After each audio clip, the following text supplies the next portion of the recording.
Somewhere in the darkness above Normandy, thousands of American paratroopers had vanished into the night.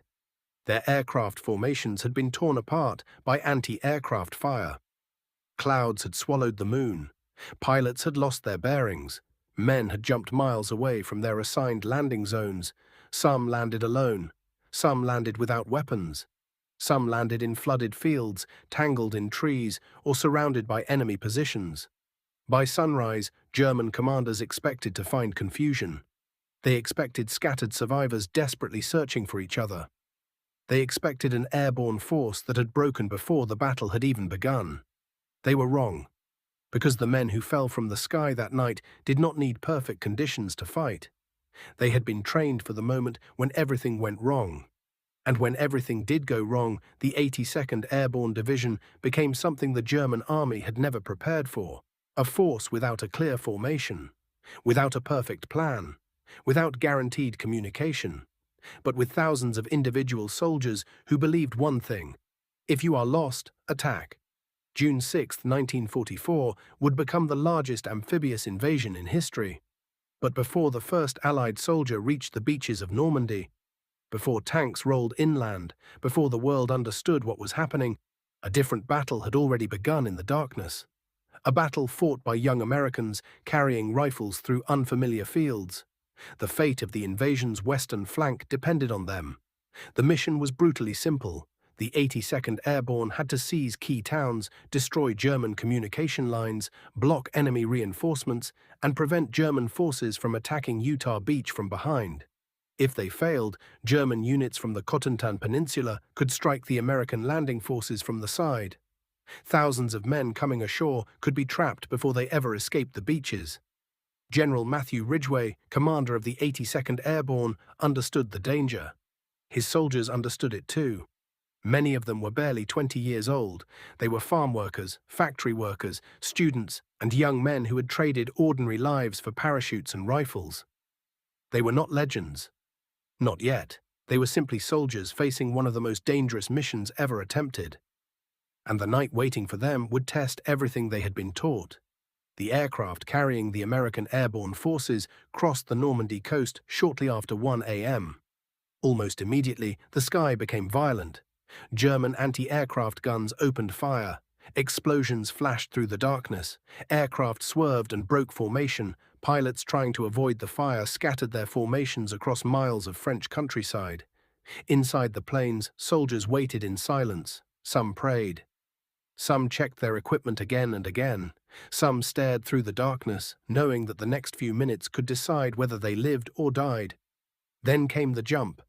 But there was no single battlefield waiting below. There were hundreds. Men landed in fields they had never seen.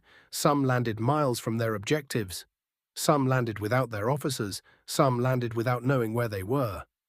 By 2 a.m., the 82nd Airborne was no longer a neatly organized division. It was scattered across Normandy. To the Germans, this looked like disaster. A report reached German headquarters describing American paratroopers landing everywhere. Their numbers were unknown. Their movements were unclear. No coordinated attack could be identified. The Germans saw chaos, but they misunderstood what kind of chaos they were facing. The 82nd Airborne had been built around an unusual idea. A paratrooper could not always depend on orders. He could not always depend on radio communication. He could not always depend on finding his unit. So the solution was simple: teach every soldier to think. General James Gavin understood this better than almost anyone.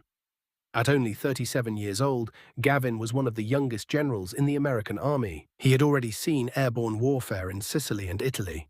He knew the first hours after a parachute landing were the most dangerous. Before units could organize, they were vulnerable. But he also understood something else.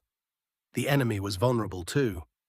A German commander expecting a broken enemy would hesitate when confronted by unexpected aggression.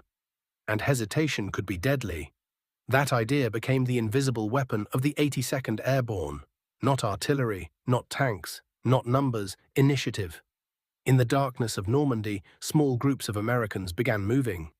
They did not wait for headquarters. They did not wait for instructions. They heard gunfire and moved toward it. They found Germans and attacked. One soldier landing alone in a French field faced the exact nightmare planners had feared.